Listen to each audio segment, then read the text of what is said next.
Suspense.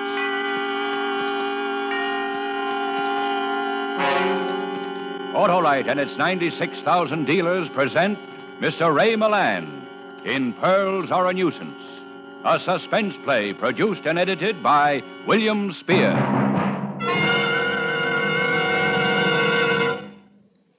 Mr. Wilcox, what are the batteries for today's game? Why, my beauteous Bobby Sox neighbor, the batteries in today's driving game are the Autolite Stay Full batteries. The batteries that need water only 3 times a year in normal car use. You don't understand. Why, certainly I understand. You mean the Autolite Stay Full battery is right in there pitching with day-after-day dependability. And you're right in there catching all the advantages of longer battery life.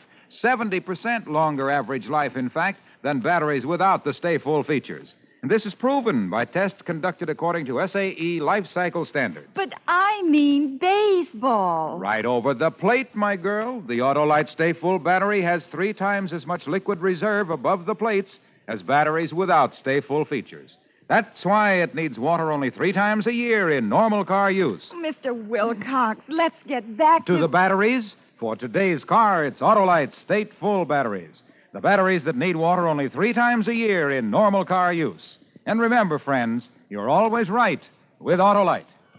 And now, with Pearls Are a Nuisance and the performance of Ray Milland, Autolite hopes once again to keep you in suspense.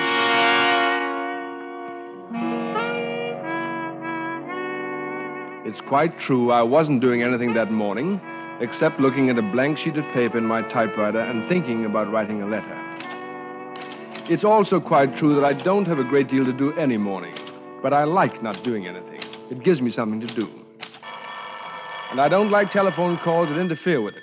That's why I have 2 telephones.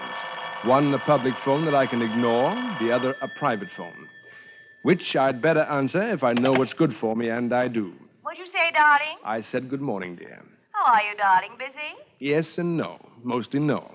Why? Somebody has stolen Mrs. Penruddock's pearls, and I want you to find them. Stolen pearls? Well, possibly you think you have the police department on the line. This is the residence of Walter Gage. Walter Gage speaking. If you aren't here in less than a half an hour, you'll receive a small parcel by registered mail containing a diamond engagement ring. I'll tell Mr. Gage when he comes in.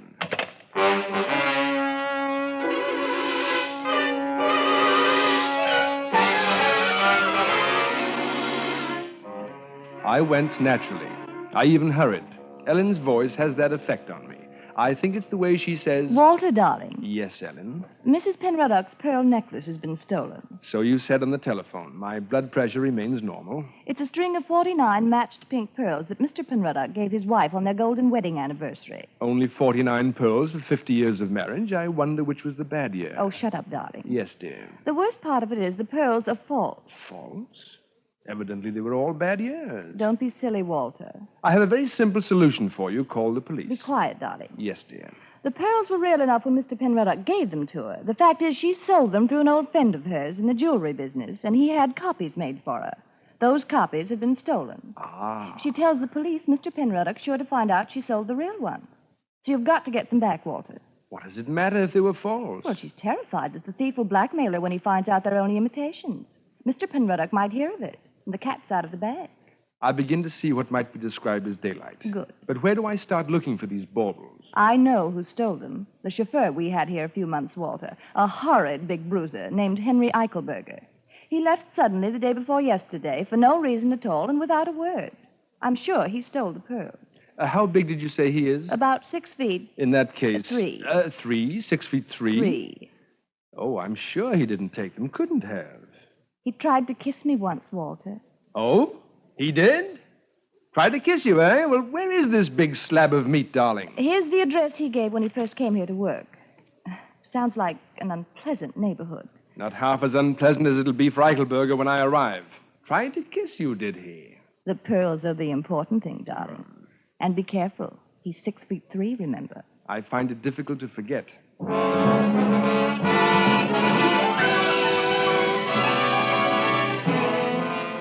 Eichelberger's address proved to be a seedy-looking hotel upstairs over a Chinese laundry.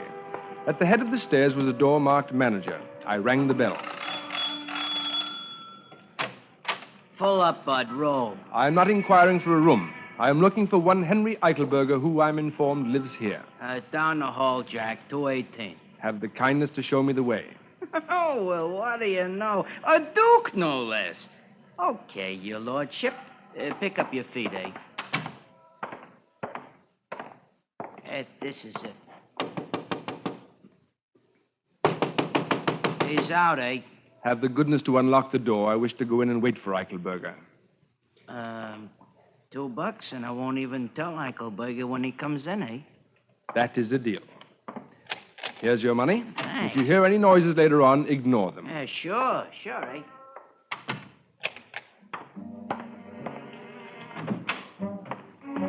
I searched all the likely places where you might have hidden the necklace. Then I searched all the unlikely places. No necklace.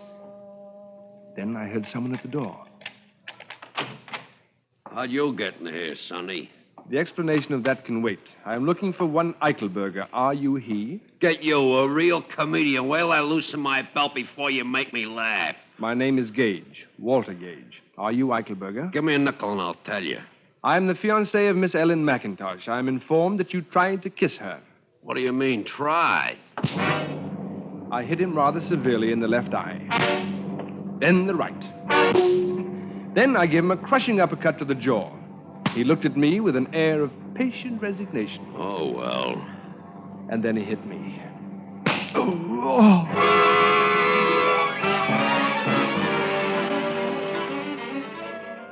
I bent over and took hold of the room with both hands and spun it. When I had it nicely spinning, I gave it a full swing and hit myself on the back of the head with the floor. I believe I lost consciousness at about this point. At any rate, I was no longer aware of the time of day.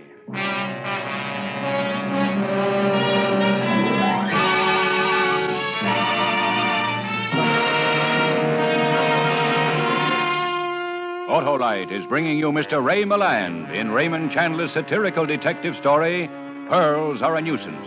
Tonight's presentation in radio's outstanding theater of thrills, Suspense.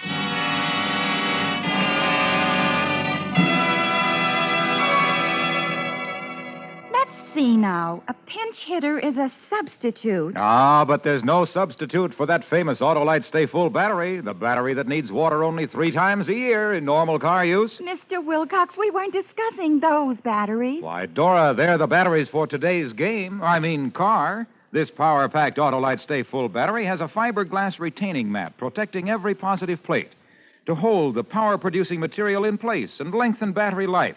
Why, recent tests conducted according to SAE life cycle standards prove that the Autolite Stay Full battery gives 70% longer average life than batteries without the Stay Full feature. Oh, I give up. Nobody would give up an Autolite Stay Full battery. The battery that needs water only 3 times a year in normal car use. That marvel of engineering know-how has 3 times as much liquid reserve above the plates as batteries without Stay Full features. That's why the Autolite Stay Full battery needs water only 3 times a year in normal car use. So, friends, see your Autolite battery dealer and have him install an Autolite Stay Full battery in your car. And remember, you're always right with Autolite. And now, Autolite brings back to our Hollywood soundstage Ray Milland as Walter Gage with Hal March as J. Henry Eichelberger in Pearls Are a Nuisance, a muscular drama replete with situations well calculated to keep you in suspense.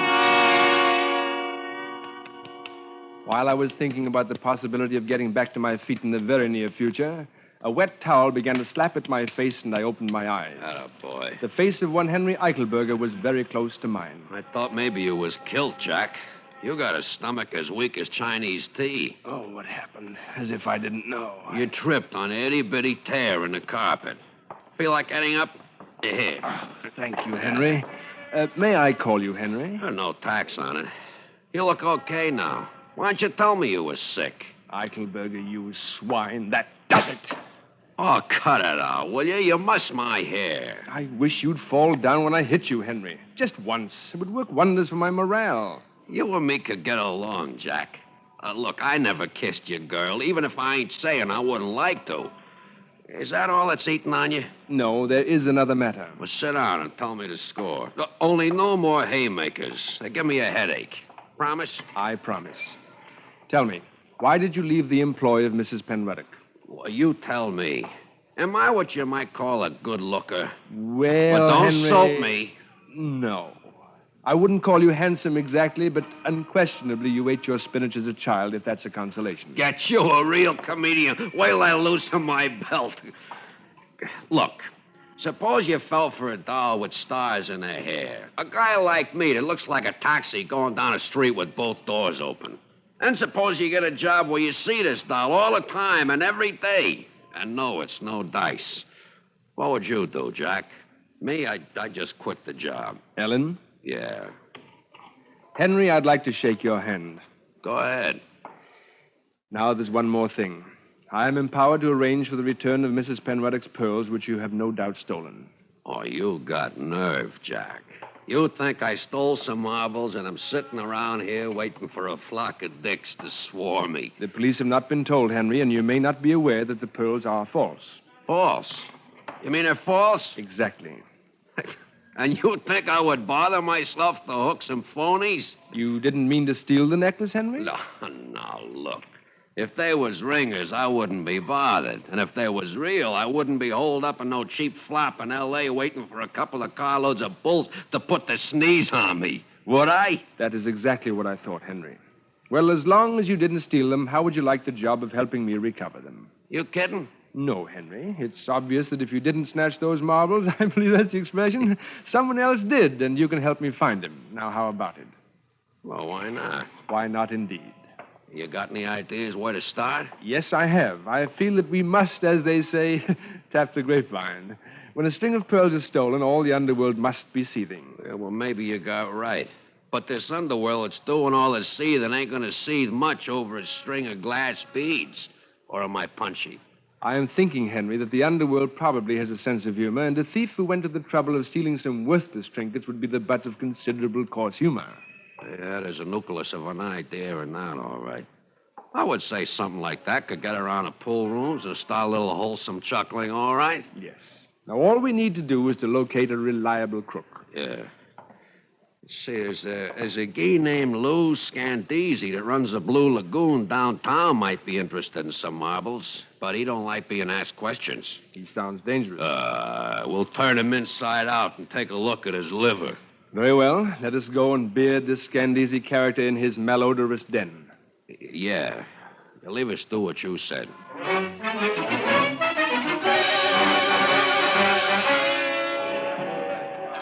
Mr. Scandisi's Blue Lagoon was not difficult to find. It was a rather soiled establishment bathed in an unpleasant blue light.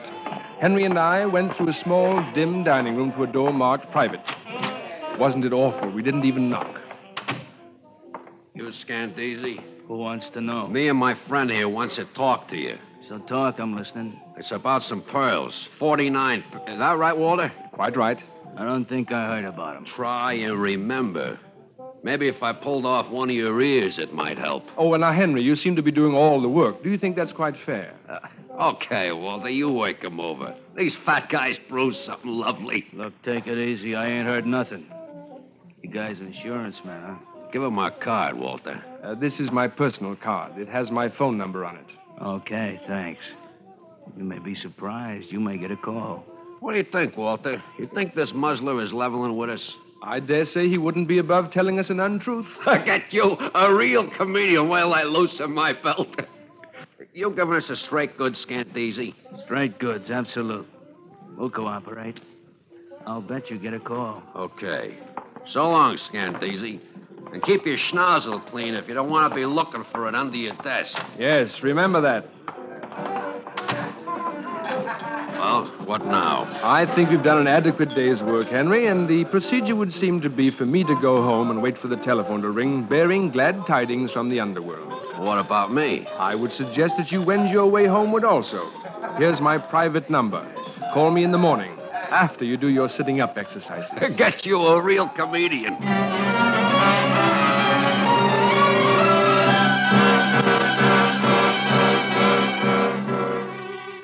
I went home and waited for the phone to ring.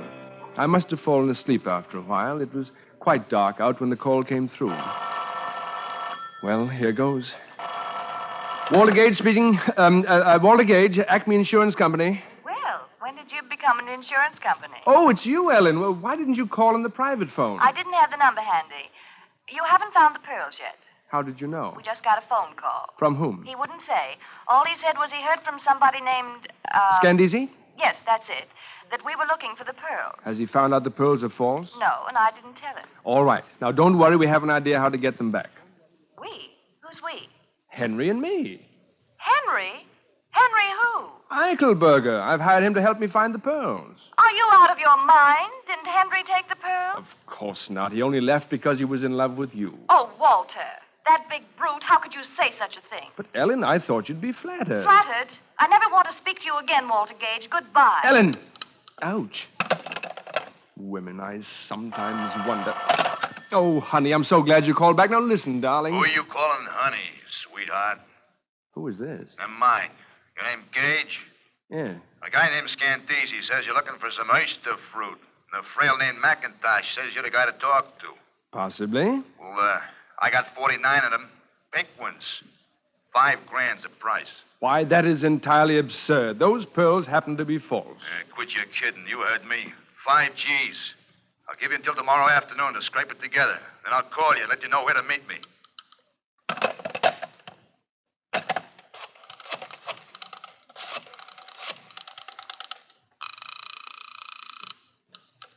Hello? Ellen, this is Walter. I told you I never want to speak to you again. All right, I won't speak to you. Just tell me the name of the man who sold Mrs. Penruddock's pearls for her. Gallimore. Roger Gallimore. He has a jewelry company downtown. Thank you. Walter, darling. How do you like it, darling?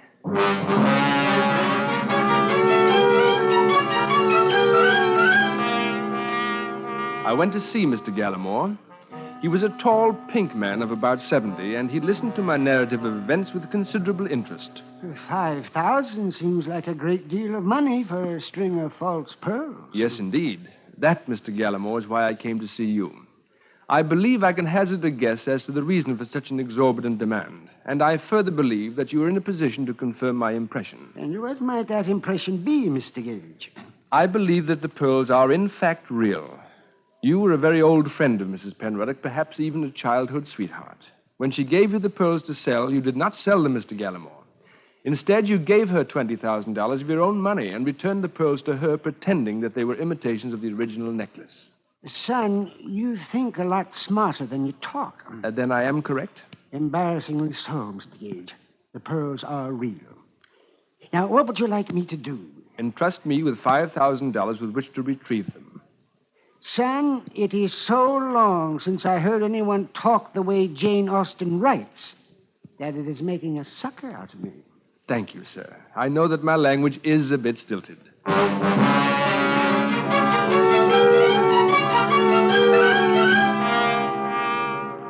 And so, Henry, Mr. Gallimore gave me this check.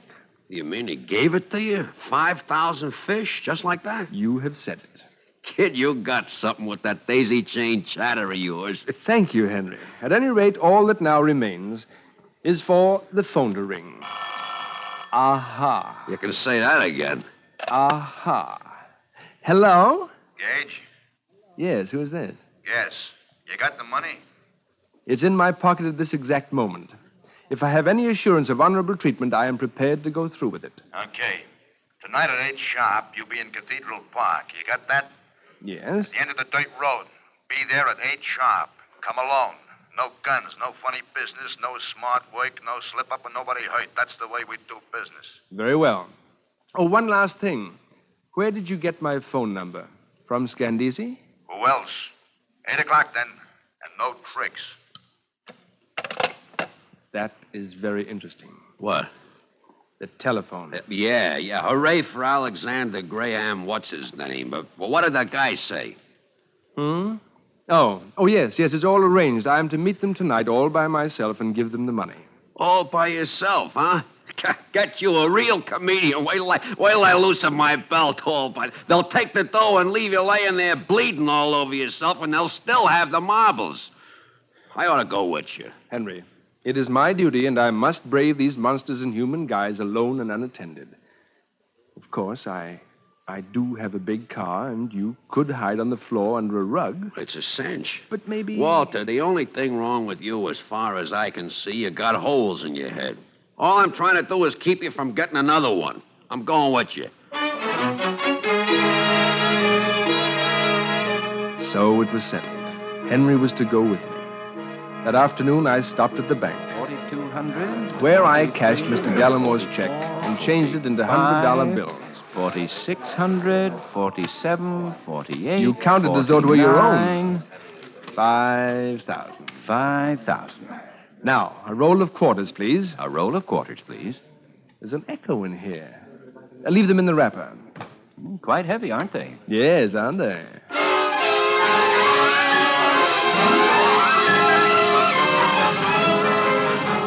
And so, late that evening, I found myself in Cathedral Park with Henry Eichelberger, boy, in the back of the car. I was very nervous. I think Henry was also. Neither of us were any too sure of what was going to happen that night. Oh, my back. What's the matter, Henry? Aren't you comfy back there? Oh, I'm comfy, all right. Only my heater keeps digging into me. Ain't we there yet? We're getting close. Now stay down. This is business.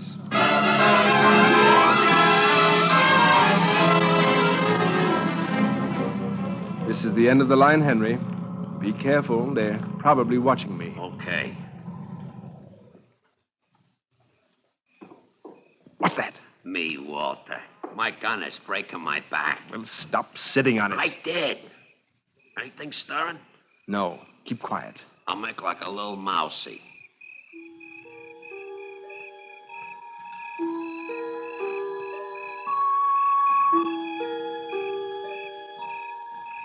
Don't you think we've waited long enough, Henry? Well, we only been waiting 15 minutes. You sure this is the place? Yes. Let's get out of the car and see if anybody shoots at us. Then we'll know if somebody's around. That seems to me the difficult way of finding out. But let's try it, as I personally feel sure that there is no one here but you and I.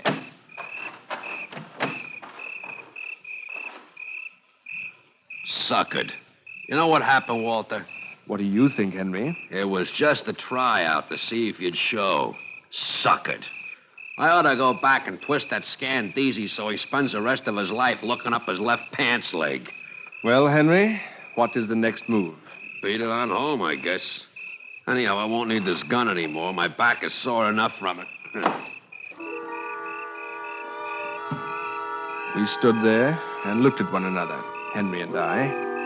He doubled his hands into fists and shook them slowly in his sadness. I, too, was melancholy. In the brief time I'd known Henry, I had grown very fond of him. Yeah, that's it, all right. Nothing else to do but beat it on home, Walter. That's all is left to us. I took my right hand out of my pocket. I have large hands. In my right hand nestled the roll of quarters I'd gotten from the bank that morning. My hand made a large and heavy fist around them. Henry didn't notice. What are you looking at me so funny for, Walter?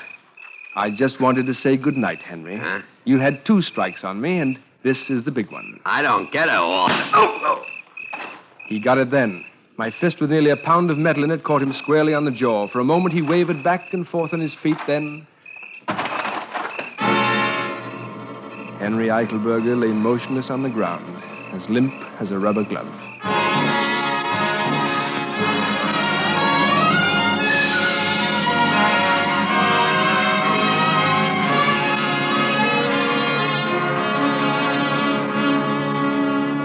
I found the pearls twined around his ankle inside his left sock. Well, Henry, I said, although he couldn't hear me, you are a gentleman even if you are a thief. You could have taken the money 12 times today. You could have taken it a little while ago when you still had the gun, but even then that repelled you. You threw the gun away, and we were man to man, but still you hesitated. In fact, Henry, I said, for a successful thief, you hesitated just a little too long. But as a sporting man, I can only think more highly of you. Goodbye, Henry, and good luck, I said. I put a $100 bill in his chubby little fist and withdrew. End of story. But how did you know it was Henry, darling? You told me so, little lemon cookie. You were quite sure of it. Well, I know, but you must have had proof of some kind. There was one other minor little detail that convinced me Henry was the guilty party. I gave Scandeezy my phone number, but I have 2 telephones. One is a private line. Only 2 people had that number. You were one of them. Henry was the other. When Henry's accomplice got in touch with me, he used the phone number I'd given Henry, not the one I gave Scandisi. You see? Oh, darling, you're so clever. Oh, of course. You may kiss me if you like.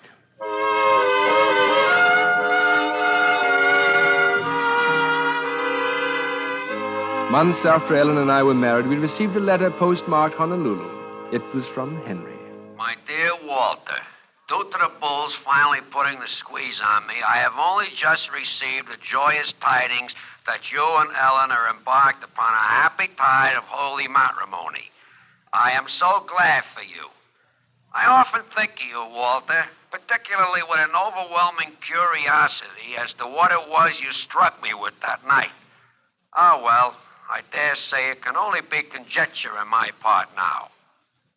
A hammer, perhaps. At any rate, I entertain no feelings of ill will toward you. On the contrary, I am indebted to you greatly.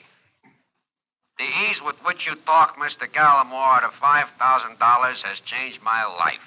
I have been taking English lessons myself, and am now practicing on a wealthy widow woman, not without financial success. Ah, toujours sport. Devotedly, Henry. P.S. Was it perchance an anvil? I wonder. You know, Henry wasn't such a bad fellow. All I really disliked him for was his barbaric English. Now he's changed that. Maybe I should have married him. What do you think, Walter? Get you, a real comedian. Wait till I loosen my belt.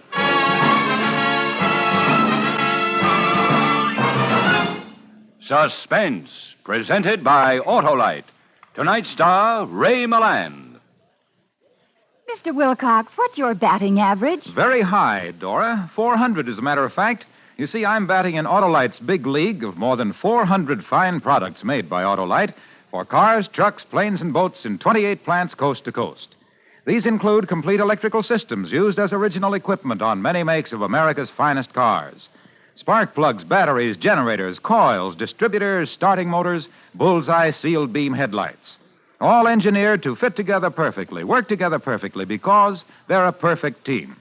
So, friends, don't accept electrical parts supposed to be as good. Ask for and insist on Autolite, original factory parts, at your neighborhood service station, car dealer, garage, or repair shop. Remember, you're always right with Autolite.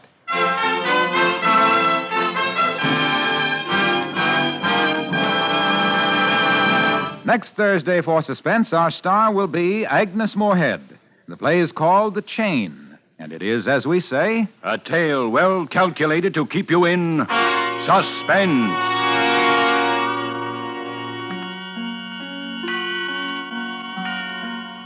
Tonight's suspense play was produced and edited by William Spear and directed by Norman MacDonald. Music for Suspense is composed by Lucien Moraweck and conducted by Lud Gluskin.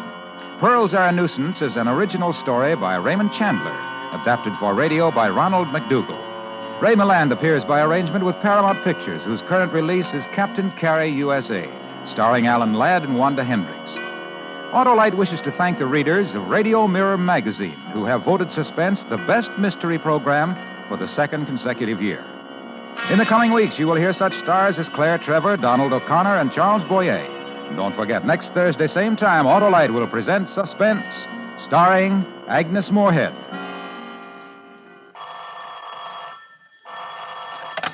You can buy Autolite stateful batteries, Autolite resistor or regular spark plugs, Autolite electrical parts at your neighborhood Autolite dealers. Switch to Autolite. Good night. This is CBS, the Columbia Broadcasting System.